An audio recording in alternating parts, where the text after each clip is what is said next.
राधे राधे।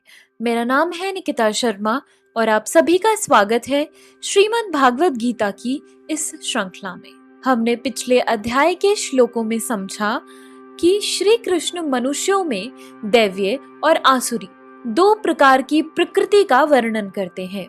दैवीय गुण धार्मिक ग्रंथों के उपदेशों के अनुसरण सत्व गुण को पोषित करने और आध्यात्मिक अभ्यास द्वारा मन को शुद्ध करने से विकसित होते हैं।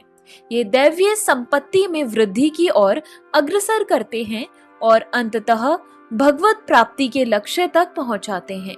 इसके विपरीत संसार में आसुरी प्रवृत्ति भी पाई जाती है, जो मोह अर्थात आसक्ति और अज्ञानता के गुणों की संगति से तथा भौतिक विचारों को अंगीकार करने से विकसित होती है।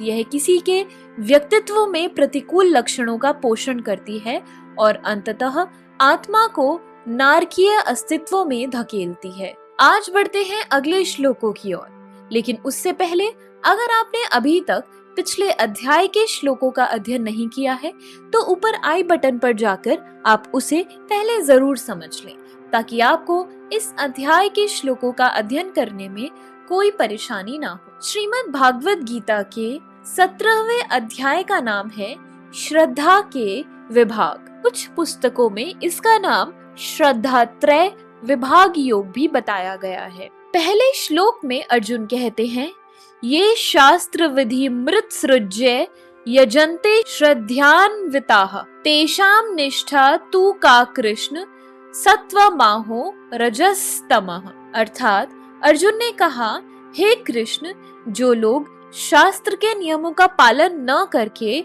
अपनी कल्पना के अनुसार पूजा करते हैं, उनकी स्थिति कौन सी है?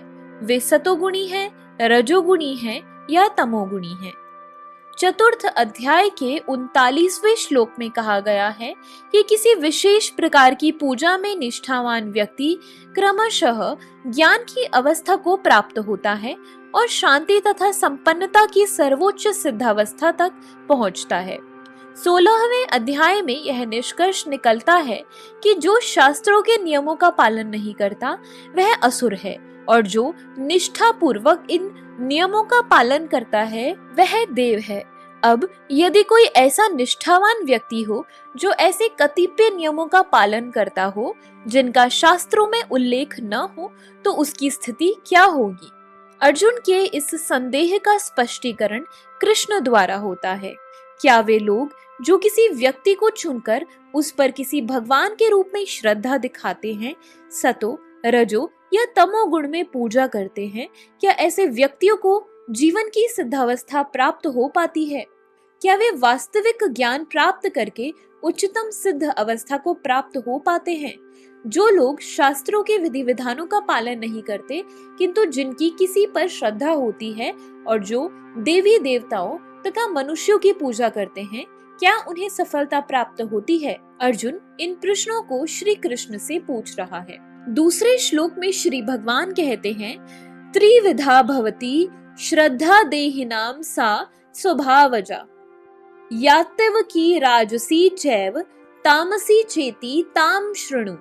अर्थात भगवान ने कहा, देहधारी जीव द्वारा अर्जित गुणों के अनुसार उसकी श्रद्धा 3 प्रकार की हो सकती है, सतोगुणी, रजोगुणी अथवा तमोगुणी। अब इसके विषय में मुझसे सुनो। जो लोग शास्त्रों के विधि विधानों को जानते हैं लेकिन आलस्य या कार्य विमुखतावश इनका पालन नहीं करते, वे प्रकृति के गुणों द्वारा शासित होते हैं। वे अपने सतोगुणी, रजोगुणी या तमोगुणी पूर्व कर्मों के अनुसार एक विशेष प्रकार का स्वभाव प्राप्त करते हैं। विभिन्न गुणों के साथ जीव की संगति शाश्वत चलती रही है। चूंकि जीव प्रकृति के संसर्ग में रहता है, अतएव वह प्रकृति के गुणों के अनुसार ही विभिन्न प्रकार की मनोवृत्तियां अर्जित करता है। लेकिन यदि कोई प्रामाणिक गुरु की संगति करता है और उसके तथा शास्त्रों के विधि विधानों का पालन करता है, तो उसकी यह मनोवृत्ति बदल सकती है। वह क्रमशः अपनी स्थिति तमोगुणी से सतोगुणी या रजोगुणी से सतोगुणी में परिवर्तित कर सकता है। कहने का तात्पर्य यह है कि प्रकृति के किसी गुण विशेष में अंधविश्वास करने से ही व्यक्ति सिद्धि प्राप्त नहीं कर सकता। उसे प्रामाणिक गुरु की संगति में रहकर बुद्धि पूर्वक बातों पर विचार करना होता है, तभी वह उच्चतर गुण की स्थिति को प्राप्त कर सकता है। तो इसी के साथ हमारे आज के श्लोकों की वीडियो समाप्त होती है। अगर आप सभी लोग श्रीमद् भागवत गीता की इस श्रृंखला में हमारे साथ हैं, तो हमें अपने विचार कमेंट सेक्शन में जरूर बताएं और इस वीडियो को अपने परिवारजनों और मित्रगणों के साथ जरूर शेयर करें, ताकि उनके जीवन में भी इस सुंदर ज्ञान के आगमन के कारण कोई बदलाव हो सके। तो चलिए अब मिलते हैं अगले श्लोकों के साथ एक नई वीडियो में।